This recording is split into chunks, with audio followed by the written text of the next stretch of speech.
Yeah, greetings, friends. Today I want us to share about availability versus usability. These are two glasses. Yes, they are all available and then they are all glasses, but actually they carry a difference whereby one is dirty and then the other one is clean.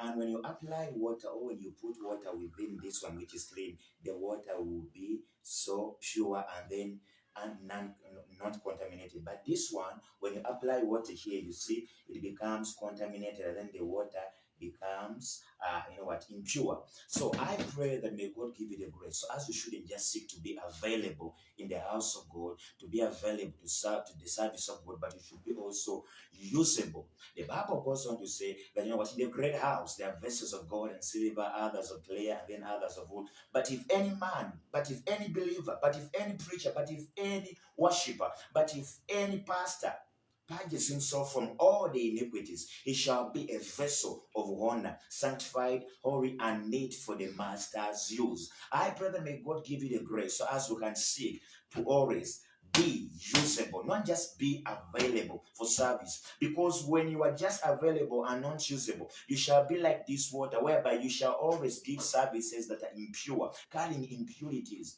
Yes, some people say nobody is perfect, but let me tell you this: yes, nobody is perfect, but there are people who are walking rightly with God.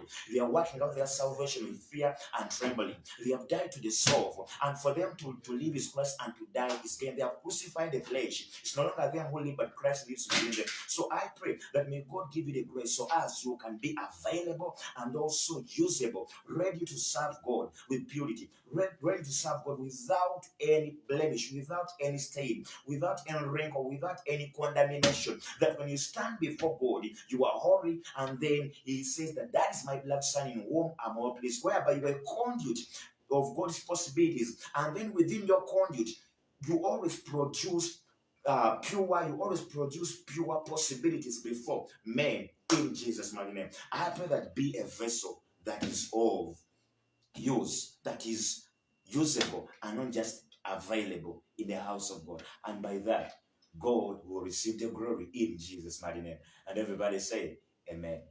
Be usable, not just be available. Be available as a believer, go to church, but actually always work out your salvation and God will be proud of you. Hey, be available, but also be usable. Bye-bye.